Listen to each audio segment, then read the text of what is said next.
ಪ್ರಿಯಾ ಕೃಷ್ಣ ಅಥವಾ ಕೃಷ್ಣಪ್ಪ ಅವರ ಸಮಸ್ಯೆ ಒಂದು ಕಡೆ ಕಾಂಗ್ರೆಸ್ಸಿಗೆ, ಮತ್ತೊಂದು ಕಡೆ ಕುರುಬ ಪ್ರಾತಿನಿಧ್ಯದ ಸಮಸ್ಯೆ. ಉತ್ತರ ಕರ್ನಾಟಕದ ಕುರುಬ ಸಮುದಾಯಕ್ಕೆ ಪ್ರಾತಿನಿಧ್ಯ ಸಿಕ್ಕಿಲ್ಲ ಅಂತ.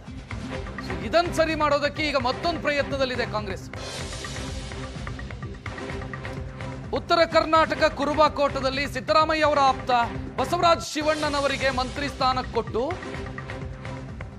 ಮುನಿಯಪ್ಪ ಅವರ ರಾಜೀನಾಮೆಯನ್ನ ಕೊಡಿಸಿ ಆ ಸ್ಥಾನವನ್ನು ಅವರ ಮಗಳಿಗೆ ಕೊಟ್ಟು, ಆಗ ಮಹಿಳಾ ಕೋಟದಡಿಯಲ್ಲಿ ರೂಪಾ ಶಶಿಧರ್, ಉತ್ತರ ಕರ್ನಾಟಕ ಕುರುಬ ಕೋಟದಡಿಯಲ್ಲಿ ಬಸವರಾಜ ಶಿವಣ್ಣನವರು. ಈ ರೀತಿ ಒಂದು ಫಾರ್ಮುಲಾ ವರ್ಕೌಟ್ ಮಾಡೋದಕ್ಕೆ ಕಾಂಗ್ರೆಸ್ ಮುಂದಾಗ್ತಾ ಇದೆ. ಇದರ ಜೊತೆಗೆ ಇನ್ನೊಂದು ಮುಸ್ಲಿಂ ಸಮುದಾಯದ ವಿಚಾರವೂ ಪ್ರಸ್ತಾಪ ಆಗಿದೆ. ಕನಿಷಾ ಫಾತಿಮಾ ಅವರನ್ನು ಮಂತ್ರಿ ಮಾಡಬೇಕು ಅಂತ. ಕಲಬುರಗಿ ಉತ್ತರ ಕ್ಷೇತ್ರದ ಶಾಸಕಿ ಕನಿಷಾ ಫಾತಿಮಾ ಅವರನ್ನ ಮಂತ್ರಿ ಮಾಡಿ ಈಗಿರುವಂತ ಮೂವರ ಪೈಕಿ ಒಬ್ಬರನ್ನ ಕೈ ಬಿಡಬೇಕು. ಮುಸ್ಲಿಂ ಶಾಸಕರು, ಮುಸ್ಲಿಂ ಸಚಿವರ ಪೈಕಿ ಯುಟಿ ಖಾದರ್ ಅವರನ್ನು ಕೈ ಬಿಡೋದಕ್ಕೆ ಸಾಧ್ಯ ಇಲ್ಲ. ರಿಜ್ವಾನ್ ಅರ್ಷದ್ ಮತ್ತು ಜಮೀರ್ ಅಹಮದ್ ಖಾನ್ ಇದರಲ್ಲಿ ಒಬ್ಬರನ್ನು ಕೈ ಬಿಟ್ಟು ಕನಿಷಾ ಫಾತಿಮಾ ಕೊಡಬೇಕು. ಕಮರುಲ್ ಇಸ್ಲಾಂ ಅವರ ಪತ್ನಿ ಕನಿಷಾ ಫಾತಿಮಾ ಕೊಟ್ರೆ ಇನ್ನೊಂದು ಪ್ರಾಬ್ಲಮ್ ಆಗತ್ತಲ್ಲ. ಕಲಬುರಗಿಗೆ 4 ಸಚಿವ ಸ್ಥಾನ ಸಿಕ್ಕಂಗಾಗತ್ತೆ. 9 ಶಾಸಕ ಸ್ಥಾನ ಇರುವಂತ ಕಲಬುರಗಿಗೆ 4 ಮಂತ್ರಿಗಳನ್ನ ಕೊಟ್ಟಂಗಾಗತ್ತೆ. ಸೊ ಎಲ್ಲ ಸಮಸ್ಯೆಗಳಿದಾವೆ.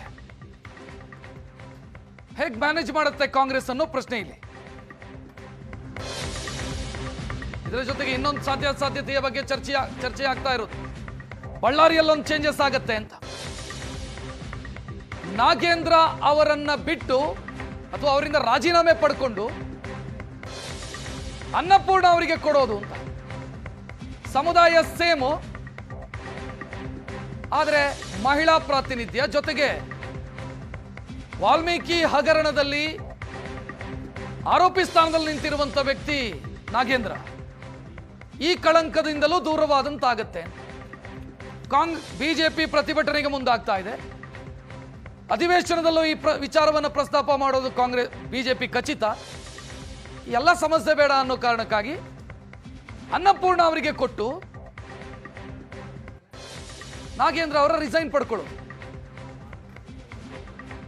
ಈ ಲೆಕ್ಕಾಚಾರದ ಬಗ್ಗೆಯೂ ಕೂಡ ಚರ್ಚೆ ಆಗ್ತಾ ಇದೆ.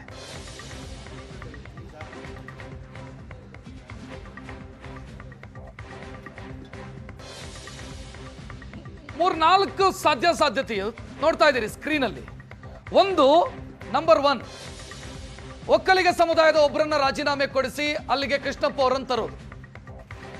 KH ಮುನಿಯಪ್ಪ ಅವರ ರಾಜೀನಾಮೆ ಕೊಡಿಸಿ ರೂಪಾ ಶಶಿಧರ್ ಅವರಿಗೆ ಅವಕಾಶ ಕೊಡೋದು. 1 ಸಚಿವ ಸ್ಥಾನ ಖಾಲಿ ಉಳಿಯುತ್ತೆ, ಅದನ್ನ ಬಸವರಾಜ ಶಿವಣ್ಣನವರಿಗೆ ಕೊಡೋದು. ನಾಗೇಂದ್ರ ಅವರ ರಾಜೀನಾಮೆ ಪಡ್ಕೊಂಡು ಅನ್ನಪೂರ್ಣ ಅವರಿಗೆ ಕೊಡೋದು. ಮುಸ್ಲಿಂ ಸಮುದಾಯದ 2 ಪೈಕಿ ಒಬ್ಬರನ್ನ ಕೈ ಬಿಟ್ಟು ಕನಿಷಾ ಫಾತಿಮಾ ಅವರಿಗೆ ಕೊಡೋದು.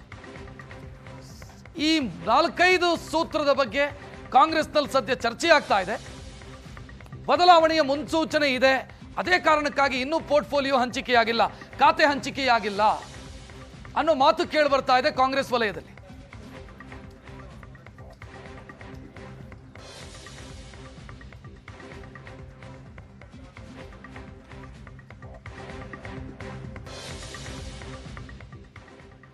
ಮುಖ್ಯಮಂತ್ರಿ DK ಶಿವಕುಮಾರ್ ಅವರನ್ನ ಇವತ್ತು ಸಭಾಪತಿ ಬಸವರಾಜ ಹೊರಟ್ಟಿ ಮತ್ತೆ ಭೇಟಿಯಾಗಿದ್ದಾರೆ.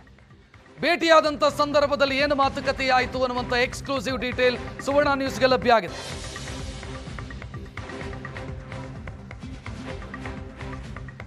ಹೊರಟ್ಟಿ ರಿಕ್ವೆಸ್ಟ್ ಮಾಡಿಕೊಂಡಿದ್ದಾರೆ, ಮುಂದುವರಿಸಿ, ನನಗೆ ಸಭಾಪತಿ ಸ್ಥಾನವನ್ನು ಮುಂದುವರಿಯೋದಕ್ಕೆ ಅವಕಾಶ ಕೊಡಿ ಅಂತ ಶಿವಕುಮಾರ್ ಹೇಳಿದ್ದಾರೆ. ಮುಖ್ಯಮಂತ್ರಿ DK ಶಿವಕುಮಾರ್ ಹೇಳಿದ್ದಾರೆ, ಆಗಲ್ಲ ರೀ, ಸಾಧ್ಯ ಇಲ್ಲ. ನಿಮ್ಮ ಬಗ್ಗೆ ನಮ್ಮ ಮೆಂಬರ್ಸಿಗೆ ಖುಷಿ ಇಲ್ಲ. ನಮ್ಮ ಪಕ್ಷದ ವಿಧಾನ ಪರಿಷತ್ ಸದಸ್ಯರು ಯಾರಿದ್ದಾರೆ ಅವರು ನಿಮ್ಮ ಕಾರ್ಯವೈಖರಿಯ ಬಗ್ಗೆ ಸಮಾಧಾನದಿಂದ ಇಲ್ಲ. ನಾನು ರಾಜೀನಾಮೆ ಕೊಡಲ್ಲ ಅಂತ ಸಭಾಪತಿ ಹೇಳಿದ್ರಂತೆ. ಈಗ ಮತ್ತೆ ಅದನ್ನು ರಿಪೀಟ್ ಮಾಡಿದ್ದಾರೆ ಅವರು. ಮೊನ್ನೆ ಹೇಳಿದ್ದೀನಿ ಅದೇ ನಿಲುವು ನಂದು. ಬೇಕಿದ್ರೆ ಅವರು ಅವಿಶ್ವಾಸ ನಿರ್ಣಯ ಪಾಸ್ ಮಾಡಲಿ, ತೊಂದರೆ ಇಲ್ಲ, ಕಾನೂನು ಪ್ರಕಾರ ಎದುರಿಸ್ತೀನಿ ಅಂತ ಮತ್ತೆ ಹೇಳಿದ್ದಾರೆ ಬಸವರಾಜ ಹೊರಟ್ಟಿ. ಅದಕ್ಕೂ ಮೊದಲು CM ಮುಂದೆ ಮನವಿ ಮಾಡಿದ್ದಾರೆ, ಅವಕಾಶ ಕೊಡಿ, ನಾನು ನನ್ನ ಟರ್ಮ್ ಕಂಪ್ಲೀಟ್ ಮಾಡ್ತೀನಿ ಅವಧಿ ಪೂರ್ಣಗೊಳಿಸ್ತೀನಿ. ಮುಖ್ಯಮಂತ್ರಿ ಒಪ್ಪಿಲ್ಲ, ಆಗಲ್ಲ ಅಂದಿದ್ದಾರೆ.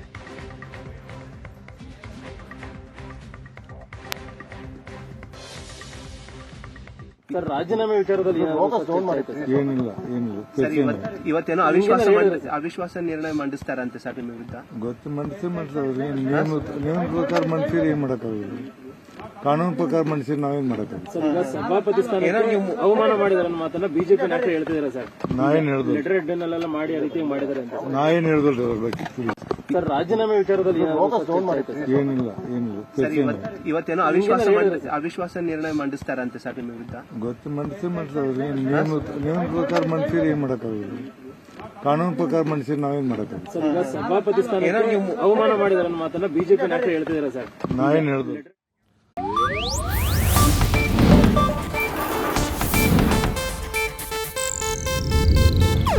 ಇದು ಏಷ್ಯಾನೆಟ್ ನ್ಯೂಸ್ ನೆಟ್ವರ್ಕ್ ಪ್ರಸ್ತುತಿ.